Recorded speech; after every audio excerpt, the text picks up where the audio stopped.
Wir haben Dativ-Präpositionen schon gemacht gestern. Ja, alles klar. So, jetzt beginne ich einmal mit Wechselpräpositionen. Okay? Dativ? Haben wir Dativ nicht alle gemacht? Nein, nicht alles. Okay, dann sagen Sie zuerst. Bei ist übrig? Bei und aus, mit. Okay. Diese drei sind übrig. Alles klar. Okay. Zuerst nehmen wir dann bei. Bei hat vier Bedeutungen. Hauptsächlich vier. Ja. By का first meaning है that is for company. Means if you are working for some company, then you will write ich arbeite bei Siemens, ich arbeite bei E-Language Studio. So you are working for some company. So first meaning for company means this is the context.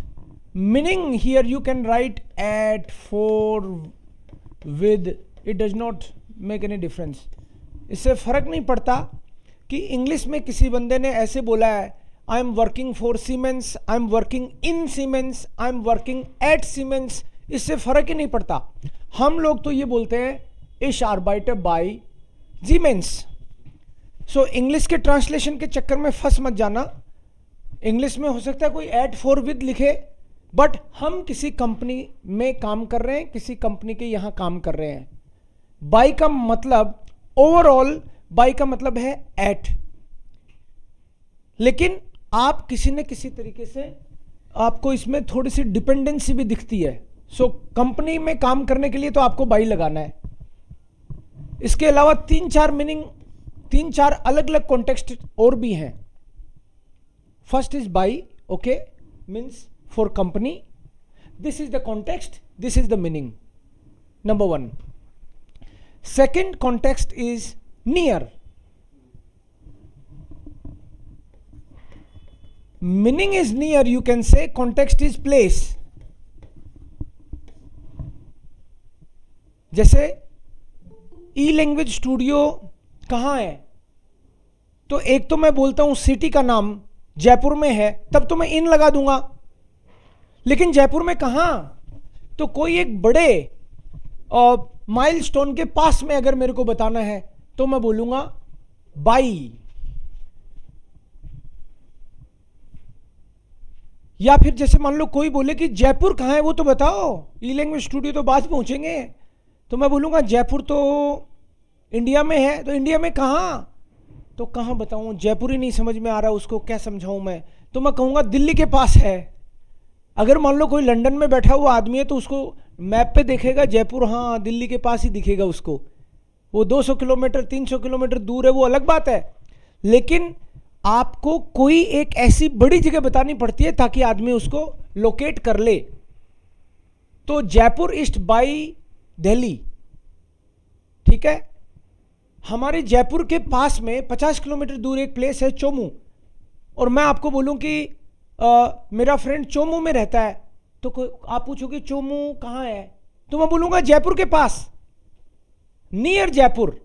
सो उसके लिए by आएगा, because Chomu के पास में बड़ी जगह जयपुर ही है. So place के कॉन्टेक्स्ट में near will be the meaning.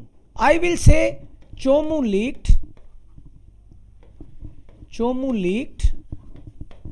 By Jaipur. Jaipur linked by Delhi, right. Linked की जगह ईस्ट भी कह सकता हूं, इट्स नॉट ए प्रॉब्लम.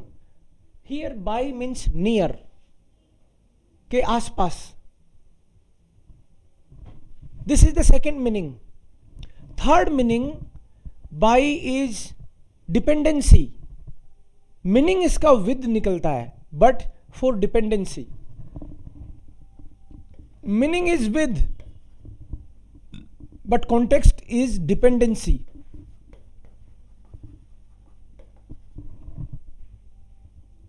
जैसे मैं अपने पेरेंट्स के साथ रहता हूं. अब साथ रहता हूं, लेकिन मैं अपने आप को मानता हूं कि मैं तो कई तरीके से पेरेंट्स पे डिपेंडेंट ही हूँ। कैसे? वो कि मुझे अभी भात भरना नहीं आता, तो भरा नहीं भाई, बच्चों के भात भरेंगे तब आएगा पूरा, तो मुझे देखा है। लेकिन कई तरीके से हम लोग इमोशनली या डिपेंडेंट ही रहते हैं पेरेंट्स पे। या फिर आप इसको ऐसे भी ले सकते हो, फाइनेंशियल डिपेंडेंसी। किसी न किसी तरह की डिपेंडेंसी आप शो करो तो बाई आता है। मैं नया यहाँ जयपुर में आया तो एक दोस्त के पास रहा कुछ दिन, किराया नहीं देना पड़ा मुझे, दोस्त था मेरा, उसी के घर में रहा मैं। तो बट एक चक्कर था कि वो खुद अपने पेरेंट्स के पास रहता था। तो मैं उसको बोला कि यार पार्टी करते हैं। बोला पार्टी करते, तेरे को एक तो पॉकेट में रख रखा है, तू मेरे को निकलवाएगा क्या? तो भाई मतलब आप किसी के ऊपर किसी तरीके से डिपेंडेंसी है आपकी, तो वहां पे उसके अंडर में उसके हिसाब से रहना पड़ता है आपको, उनके rules regulation.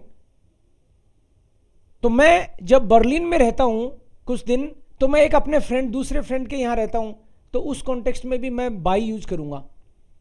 Wenn ich nach Berlin fliege, übernachte ich bei einem Freund। एक अपने फ्रेंड्स के यहाँ पे रुकता हूँ।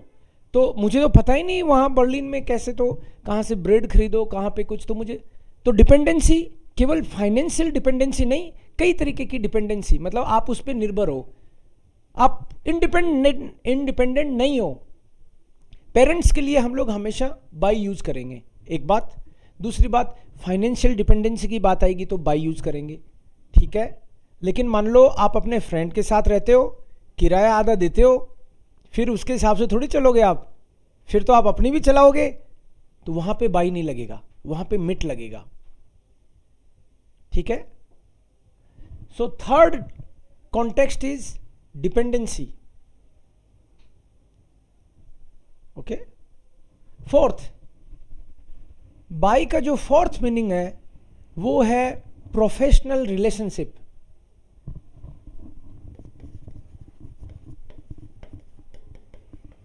प्रोफेशनल रिलेशनशिप, प्रोफेशनल एस्टैब्लिशमेंट आप कह सकते हो। यहां पे भी मीनिंग आप फ्रॉम बता सकते हो, आप एट बता सकते हो। जैसे मान लो आप मेरे को फ़ोन करो, या फिर अभी आपको कोई फ़ोन करे क्या हो, तो आप बोलो मैं तो क्लास में हूँ। या आप मेरे पास यहाँ पे आए हुए हो, तो मैं टीचर के यहाँ हूँ। मैं डॉक्टर के पास हूँ, अभी आप मेरे को कॉल करो, कहाँ हो? डॉक्टर साहब के यहाँ, डॉक्टर के यहाँ आया हुआ हूँ। जाने की बात मत करना, लोकेशन की बात है। बाई में लोकेशन की बात है, मोशन की बात नहीं है। ये चीज खास तौर पे ध्यान रख लेना। आप इस कंपनी में काम करते हैं तो कंपनी के यहां, आप ये मत कह देना कंपनी जा रहा हूं तो बाई लगा दो कहीं, फिर तो सु आएगा, यू आर गोइंग देयर, फिर तो बाई नहीं आएगा। समझ रहे हो ना आप? मैं डॉक्टर साहब के यहां पे हूं, नहीं मैं तो बाल कटवा रहा हूं, नाई के यहां हूं, नाई के यहां,